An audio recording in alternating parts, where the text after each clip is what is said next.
The room burst into laughter. Every executive, every salesman, every polished man in a suit. They couldn't hold it in. Standing before them was a man in torn jeans, dusty boots, and a jacket that had seen better days. His beard was rough, his face weathered, and his hands carried the marks of years of hard labor. "I'll take 5 Mercedes trucks," he said again, his voice calm. Too calm for a man they thought was out of his mind. The laughter echoed louder. One of the salesmen, trying to contain his grin, asked mockingly, "Sir, do you mean 5 toy Mercedes trucks or the real ones?" The ragged man simply smiled. "Real ones," he said, looking them in the eyes. "And I'll pay in full."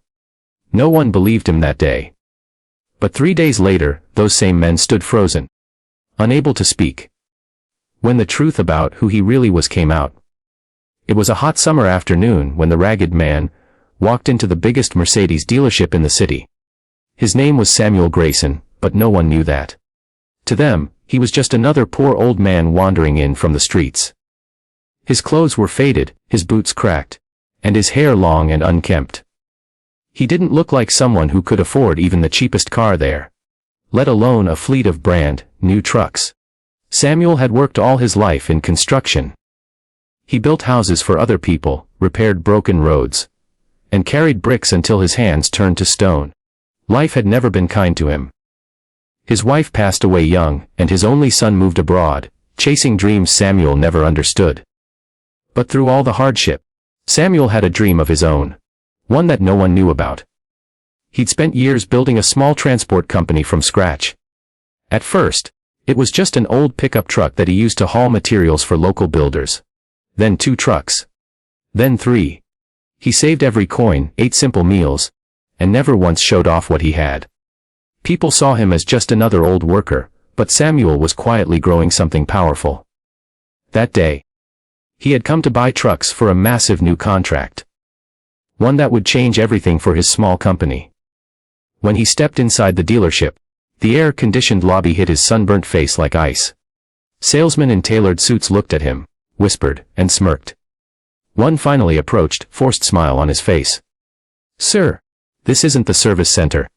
It's a showroom," he said, as if Samuel didn't know where he was. Samuel simply nodded. "I know where I am. I'm here to buy 5 Mercedes Actros trucks." The man blinked. 5. "Yes," Samuel said. 5. "I'll take them in black." That's when it began. The laughter, the whispers, the looks. One salesman even pulled out his phone to secretly record the moment, thinking it would make for a funny video to show his colleagues later. Samuel looked around the room, calm and unbothered. "You shouldn't judge a man by his clothes," he said quietly. "You might be looking at the customer you'll wish you treated better." But they ignored him, dismissing his words as arrogance. One of them even said, "Sir, we have clients waiting. Please don't waste our time." Samuel nodded slowly.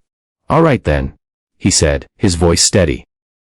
"I'll take my business somewhere else." He walked out without another word. The salesman laughed as he left. But little did they know, the next time they saw him, they wouldn't be laughing. 3 days later, the dealership was buzzing. A black convoy of luxury SUVs and trucks rolled into the parking lot. The guards straightened up immediately. The showroom manager rushed outside, expecting a VIP. The convoy stopped, and out stepped Samuel Grayson, this time wearing a crisp white shirt, dark trousers, and polished shoes. His beard was neatly trimmed, and his eyes held a quiet confidence that made everyone freeze.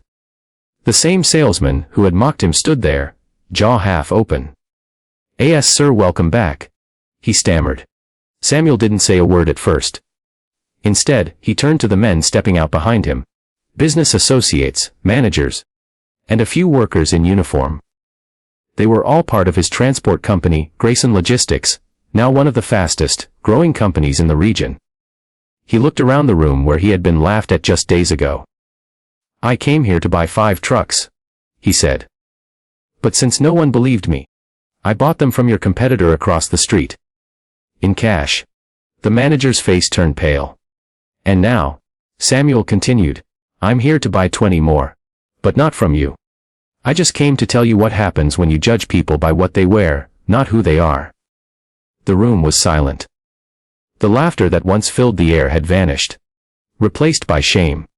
Samuel turned to leave, but before he walked out, he paused. "You never know who's walking through your door," he said softly. "Sometimes the man in rags is richer in ways you can't imagine. Not just in money, but in heart." As he stepped back into his car, the salesman who mocked him fought back tears.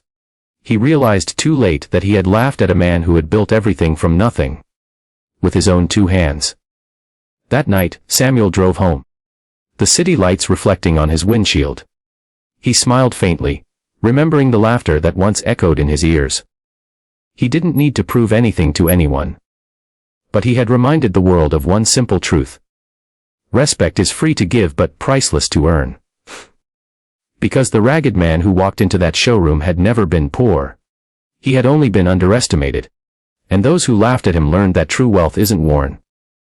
It's earned. Never judge a person by their appearance. The humblest souls often carry the richest stories. Treat everyone with respect. Because the next person you laugh at might just be the one who changes your world.